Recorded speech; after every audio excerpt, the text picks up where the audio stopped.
there's a pretty stunning story developing in Millersville, Tennessee, which is a town just north of Nashville. And the reporter, the journalist who uncovered this story and has been investigating it, Phil Williams, I want to bring attention to it for his sake, to give him credit, and to also call attention to the fact that now he's being targeted by the subject of this investigation. And so there's some larger points to be made, and just sort of being supportive of Phil Williams, an incredible journalist in Tennessee, who we've discussed previous stories that he's done. And so let's go through it. Here's from News Channel 5, which is the station breaking this story Phil Williams works for. New podcast video uncovered by News Channel 5 investigates reveals even more disturbing claims pushed by Millersville's conspiracy cop. In that podcast, Sean Taylor, now the assistant police chief in Millersville, a small town just north of Nashville, spreads false and dangerous conspiracy theories about last year's Covenant school shooting that left 3 students and 3 staff members dead. So as you heard indicated there, the story that Phil Williams has been investigating, and now it's gotten so personal, they're going after him as a journalist, is this individual, Sean Taylor, who's now an assistant police chief, very important position of power in this small town of Millersville. And he has this long history of buying into a bunch of these MAGA adjacent conspiracy theories, QAnon stuff, the Pizzagate conspiracy theories, all these Democratic-led child sex trafficking rings theories, and then specifically, as we've seen with so many of these individuals, the false flag operations conspiracy theories, where essentially every single widely publicized mass shooting is, in their minds, false flag operations to distract from a bigger story. This is their theory, or to convince conservatives to support gun control. Marjorie Taylor Greene has even pushed these sorts of conspiracy theories. Extremely dangerous, but it's a reminder of, and this is what we'll talk about more after I play this confrontation and Phil Williams reporting on his investigation, but it's a reminder of this ideology and the conspiracy theories and the echo chambers people are in.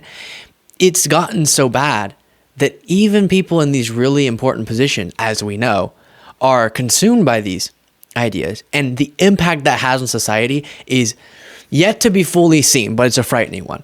But a little bit more reporting here before I play you this. Actually, let me go ahead and play you this reporting, and then we'll talk about more. Again, Phil Williams with News Channel 5 investigates uncovering this, the Millersville conspiracy cop. Facts. Sean Taylor can spread his lies, but the fact is our community suffered a very real, unspeakable tragedy on March 27th of last year. The video you're about to see raises the question, is this the type of person who should be a certified police officer in the state of Tennessee? Some of your theories are so bizarre. Are you worried about them affecting your credibility? I have no worries about that. Out of all of his bizarre conspiracy theories, none is more disgusting than Millersville Assistant Police Chief Sean Taylor's bogus claims about Nashville's Covenant School shooting, a shooting in which 3 children and 3 staff members were gunned down in cold blood. So this has a whole lot more to it than what the general public knows. The latest video uncovered by News Channel 5 investigates a podcast from last year before Taylor was hired back at Millersville. I think it was a training thing, like we're talking about. Same thing with Uvalde. I don't think that happened as well. On the show, conspiracy theorist Michael Jaco and Alfredo Luna, another former cop who regularly promotes bizarre ideas on his own podcast, question whether Covenant was even real. So what are your thoughts? Well, I'm gonna be kind of all over the place with this. Okay, in the video, Sean Taylor cannot seem to decide which ridiculous idea he likes more. Perhaps he suggests the mass shooting was part of a plot to distract from political problems facing Tennessee Governor Bill Lee, or the criminal investigation of Nashville District Attorney Glenn Funk's office. Yeah, they executed a certain... But remember, Sean Taylor also believes in the discredited QAnon conspiracy theory that Democrats kept child sex slaves locked up in the basement of this pizza parlor in D.C. And Phil, I mean, anyone now has a platform to go out and just say whatever they feel. There's no evidence to back any of this up. And I know you and I know some of these Covenant families personally, and I just have to think this is just so devastating for members of that Covenant community. But from your previous reporting, it still seems like as of this morning, a majority of the city commission there in Millersville is still standing behind Sean Taylor. Is that right? So far, that's true. Tonight at 6, you'll hear from a member of the Covenant community plus a legal expert who says he believes it's now time for the state to step in. We'll all be watching. Phil, thank you for your hard work. It's always great to see you. So always super hostile, of course, to the press. If you look at the very tip top of MAGA, you obviously have Trump.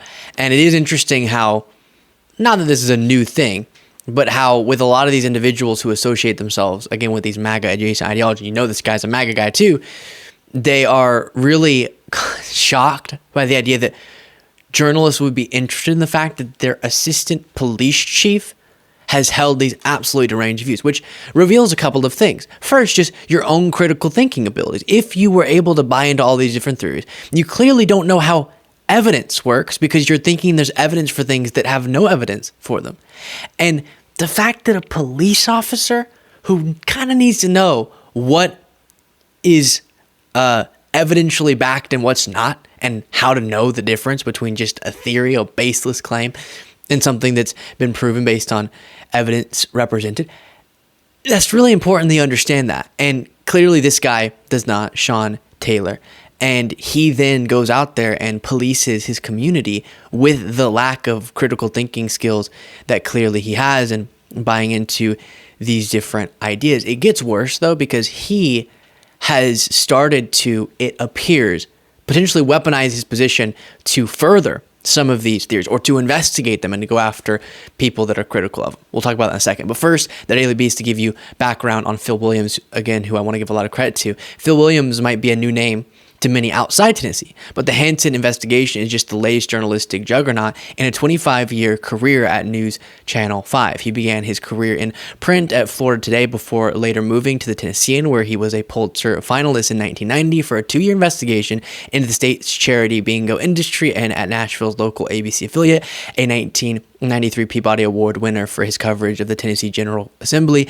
He's won the Peabody 2 more times, along with 4 DuPonts and 1 Polk Award, among others. So highly awarded, highly respected, and doing incredible work there. Now, jumping back to News Channel 5 reporting, first, he went after Millersville's former mayor.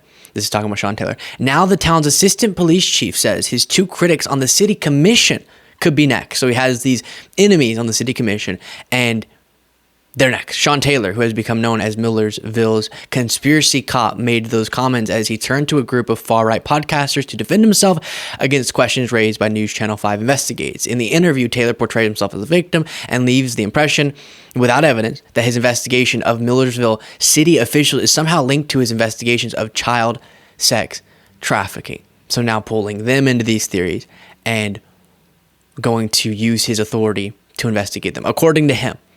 And this is an anecdote that serves as an example of what can happen whenever individuals with these sorts of ideologies and who are this detached from reality, when they have these important positions of power.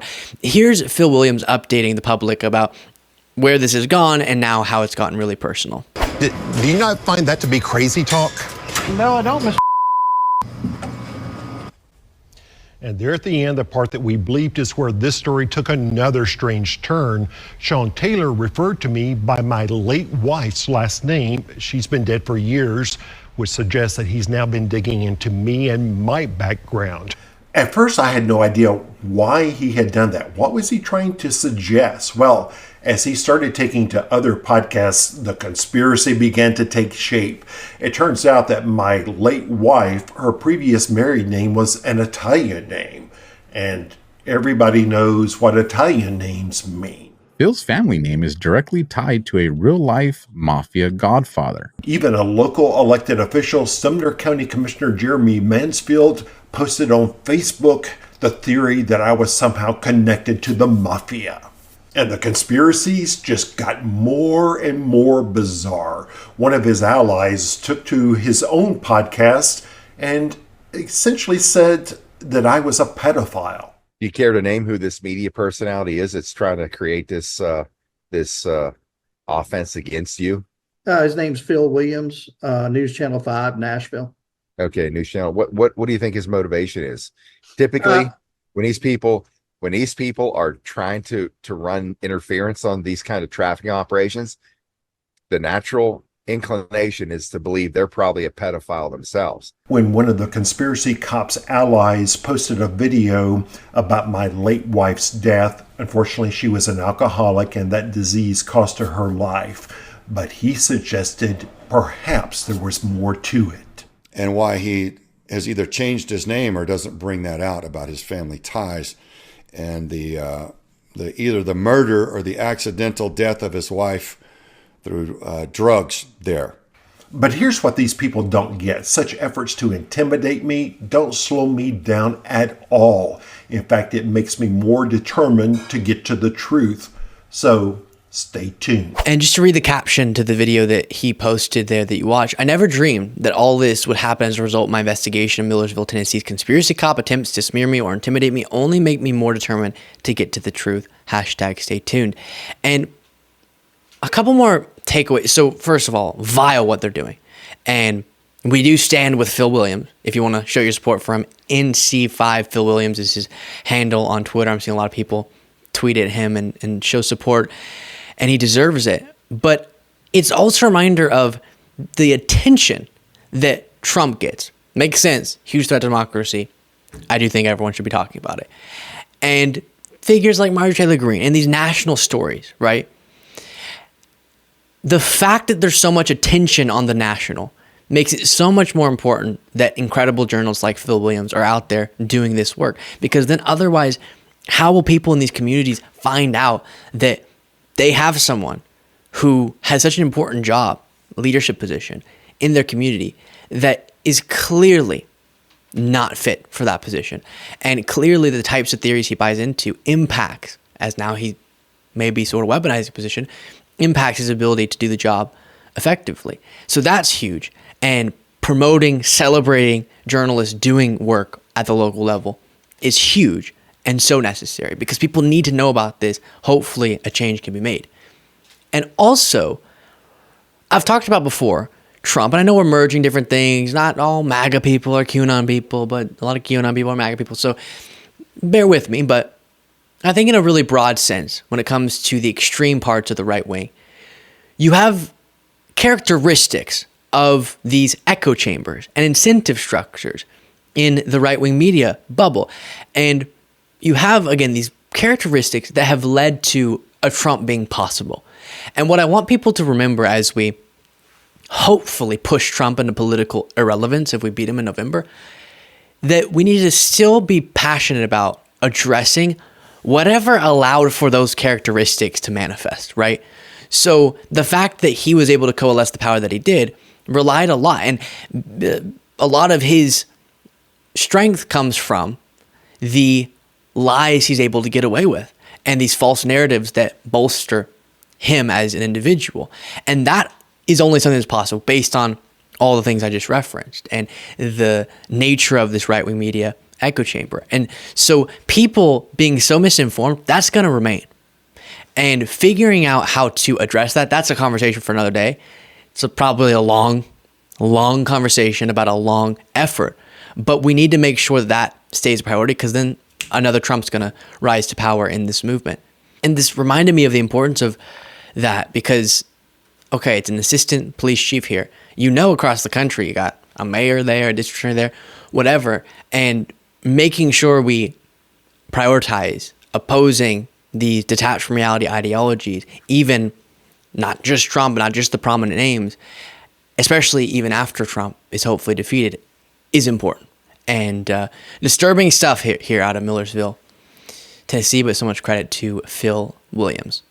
Let me know what you thought of that bonkers story in the comments. And if you want to get access to the Daily Bonus Show, you can do so by clicking the join button below.